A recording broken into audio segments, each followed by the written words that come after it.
अस्सलाम वालेकुम everyone, welcome back to my YouTube channel. और आज मैं जिस फ़ोन के बारे में बात करने वाला हूँ उसका नाम है Oppo Reno 12F 5G। ये स्मार्टफोन बहुत ही जल्द पाकिस्तानी मार्केट के अंदर लॉन्च होने वाला है। ना सिर्फ ये फ़ोन लॉन्च होगा बल्कि इसी मंथ Oppo अपनी 12 सीरीज़ लॉन्च करने जा रहा है पाकिस्तानी मार्केट के अंदर। ग्लोबली मार्केट में ऑलरेडी लॉन्च हुई हुई है। इंडियन मार्केट में Oppo Reno 27 Pro के नाम से लॉन्च हुई थी सीरीज़। ये सीरीज़ जिसको रीब्रांड करके या फिर रीनेम कह लो आप, रीनेम करके पाकिस्तानी मार्केट के अंदर Oppo Reno 12 सीरीज़ के नाम से लॉन्च किया जा रहा है, जिसका पहला फ़ोन होगा Oppo Reno 12F 5G, जिसके ऊपर आज की वीडियो डेडिकेटेड होने वाली है। क्या स्पेसिफिकेशन होने वाली है, कितनी प्राइस होगी और मेन बात पाकिस्तान में ये स्मार्टफोन कब लॉन्च होगा। तो मेक श्योर वीडियो के साथ बने रहिए जानने के लिए। चैनल को सब्सक्राइब लाजमी करना और इस वीडियो को लाइक लाजमी करना। अब हम बढ़ते हैं डायरेक्ट वीडियो की तरफ, बिना टाइम जाके वीडियो को स्टार्ट करते हैं और बात करते हैं इस फ़ोन के बारे में। सबसे पहले डिज़ाइन वाले साइड की बात करूँ ना, तो डिज़ाइन अभी तक कंफर्म नहीं है कि यह स्मार्टफोन बैक प्लास्टिक की होगी या फिर गिलास की होगी। जहाँ तक मुझे लगता है ये स्मार्टफोन गिलास बिल्ड क्वालिटी लेकर आएगा, बट ये बात अपने माइंड में रखनी है, मुझे ऐसा लगता है। बाकी डिज़ाइन वाले साइड की बात करूँ, बॉक्सी फ्रेम है, प्रीमियम एकदम नेक्स्ट लेवल का डिज़ाइन है। अदर पिछली सीरीज़ की बात करूँ 11 सीरीज़ की, तो उससे हटकर डिज़ाइन है काफ़ी। तो ये काफ़ी यूनिक चीज़ लगी, काफ़ी अच्छी चीज़ लगी। काफ़ी एक सर्कुलर शेप में मॉड्यूल, कैमरा मॉड्यूल का डिज़ाइन आपको देखने को मिलता है। देखने में काफ़ी ग्लॉसी लुक भी प्रोवाइड ये स्मार्टफोन कर रहा है। और अगर ग्लास बैक की होती है तो डेफिनेटली ग्लॉसी शेप के साथ आएगा, ग्लॉसी लुक के साथ आएगा। फ्रंट डिस्प्ले की बात करूँ, फ़ोन के अंदर 6.67 इंचज़ का एक एमोलेड पैनल दिया जाएगा with full HD plus resolution. 120 hertz का रिफ्रेश रेट होगा। 2100 नीट्स की पिक ब्राइटनेस का सपोर्ट आपको देखने को मिलेगा। एजीसी ग्लास प्रोटेक्शन भी आपको इस फ़ोन के अंदर देखने को मिलेगी।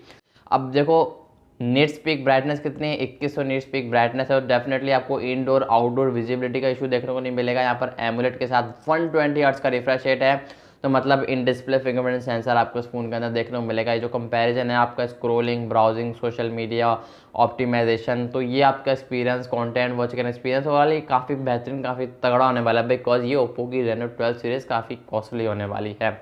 प्राइस को आगे चल के डिस्कस करते हैं। मेमोरी वेरिएंट की बात करूँ तो इस स्मार्टफोन के 2 मेमोरी वेरिएंट निकल कर आए हैं। बाहर जो ग्लोबली मार्केट के अंदर जो लॉन्च होगा 12 GB रैम 256 GB की रोम, और पाकिस्तानी मार्केट के अंदर जो लॉन्च होगा 8 GB रैम 256 GB की रोम। अगर पाकिस्तान में 8 GB वाला 256 GB वाला वेरिएंट लॉन्च नहीं होता तो डेफिनेटली 12 GB रैम 256 GB वाला वेरिएंट लॉन्च होता हुआ नजर आएगा। इन दोनों में से कोई एक पाकिस्तानी मार्केट के अंदर लॉन्च होगा। बाकी एंड्रॉयड वर्जन की बात करूँ तो ये स्मार्टफोन एंड्रॉयड 14 के साथ आएगा। साथ ही ओप्पो का लेटेस्ट यूआई कलर OS 14 भी देखने को मिल जाएगा, जिसका जो ब्लॉटवेयर्स होते हैं, ऐड वगैरह, यूआई एक्सपीरियंस काफ़ी क्लीन होने वाला है। तो ऐसी चीज़ें आपको देखने को इस फ़ोन के अंदर नहीं मिलेंगी।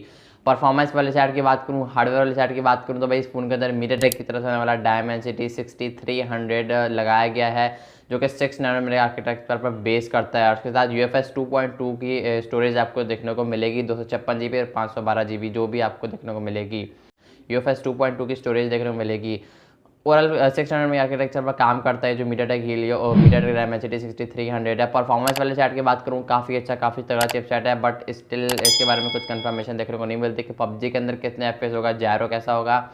मैं अगर आपको अपनी एक्सपेक्टेशन बताऊं, 40 से 60 FPS आपको PUBG में देखने को मिलेंगे, 40 या 60, और जायरो कनेक्टिविटी हार्डवेयर बेस आपको देखने को मिलेगी। ये मैं आपको अपनी एक्सपेक्टेशन बता रहा हूँ, कंफर्म नहीं है। बाकी ये स्मार्टफोन Oppo F27 Pro के नाम से लॉन्च होगा बाहर की कंट्रीज़ में, जिसको रीनेम करके, रीब्रांड करके पाकिस्तानी मार्केट के अंदर लॉन्च किया जाएगा। इस बात को याद रखना। बैक कैमरास की बात करूं, बैक पर ट्रिपल कैमरास का सेटअप देखने को मिलेगा। 50 का मेन होगा, 8 का अल्ट्रा वाइड होगा, 2 मेगापिक्सल का एक डेप्थ सेंसर आपको इस फोन के अंदर देखने को मिलेगा। और फ्रंट पे आपको मिड पंच होल देखने को मिलेगी, जिसके अंदर 32 मेगापिक्सल की सेल्फी का सपोर्ट आपको इस फोन के अंदर देखने को मिलेगा। इस स्मार्टफोन की हेल्प से आप 2K या फिर 4K में वीडियो को शूट कर पाओगे, रिकॉर्ड कर पाओगे। लेकिन ये चीज़ अभी तक कंफर्म नहीं है कि 2K होगा या फिर 4K होगा, और ऑप्टिकल इमेज स्टेबलाइजेशन का सपोर्ट देखने को मिलेगा या फिर नहीं मिलेगा, ये चीज़ भी अभी तक कंफर्म नहीं है। बाकी इन डिस्प्ले में सेंसर आएगा। लास्ट में बात करो तो बैटरी की, तो ये फ़ोन टाइप सी की कनेक्टिविटी के साथ आएगा। 5 nmAh की बैटरी होगी, जिसके साथ साथ 45 वाट के चार्जिंग का, फास्ट चार्जिंग का सपोर्ट आपको इस फोन के अंदर देखने को मिलेगा। ओवरऑल स्पेसिफिकेशन वाइज देखा जाए तो नो डाउट यार ये स्मार्टफोन काफ़ी ज़्यादा तगड़ा होने वाला है। स्पेसिफिकेशन वाइज काफ़ी बेहतरीन, एक हैवी यूज़र को टारगेट करने वाला है, ये गेमर को टारगेट करने वाला है। मैं आपको अपनी एक्सपेक्टेशन बता रहा हूँ। बाकी जब लॉन्च होगा उम्मीद करूँगा, पूरी कोशिश करूँगा इसके ऊपर एक क्लियर कट आंसर दूँ, अपना रिव्यू डालूँ, अपना पर्सनल ओपिनियन आपके साथ शेयर करूँ। तो मेक श्योर चैनल को सब्सक्राइब करके बेल आइकन को प्रेस करके ऑल पर सिलेक्ट करो, ताकि मेरे चैनल पर जैसी कोई वीडियो डाले उसका नोटिफिकेशन सबसे पहले आप तक पहुंच जाए। लॉन्च डेट को लेकर बात करूँ तो इंडियन मार्केट में आई थिंक लॉन्च होने वाला होगा, फिर लॉन्च हो चुका होगा जब तक मैं ये वीडियो डालूंगा। पाकिस्तानी ग्लोबली मार्केट के अंदर ऑलरेडी ये स्मार्टफोन ये सीरीज़ लॉन्च हो चुकी है किसी और नाम से, आई थिंक हो या फिर इसी नाम से। इंडियन मार्केट का मुझे ज़्यादातर पता है ओप्पो F27 Pro के नाम से लॉन्च हुई है। अब पाकिस्तानी मार्केट के अंदर इसी मंथ जुलाई के एंड के आसपास ये स्मार्टफोन पाकिस्तानी मार्केट के अंदर ये सीरीज़ पाकिस्तानी मार्केट के अंदर लॉन्च होती हुई नज़र आएगी। प्राइस का मैं आपको आइडिया नहीं दे सकता बिकॉज अभी बजट आया तो देख लो, फिर तकरीबन मैं कुछ आइडिया नहीं दे सकता, लाख के आसपास। बाकी आने पर देखेंगे किस हिसाब से ये स्मार्टफोन कितनी प्राइस लेकर आएगा। सब चीज़ स्मार्टफोन की प्राइस पर डिपेंड करती है, जितनी कम प्राइस होगी उतना अच्छा होगा हमारे लिए, जो कि होगा नहीं। आई होप कि आपको आज की वीडियो पसंद है तो वीडियो को लाइक करके चैनल को लाजमी सब्सक्राइब करना। मैं मिलूंगा आप लोग से नेक्स्ट वीडियो फोन के रिव्यू के साथ किसी और अपकमिंग फोन के साथ। तब तक के लिए इजाज़त दीजिए, अल्लाह हाफिज़।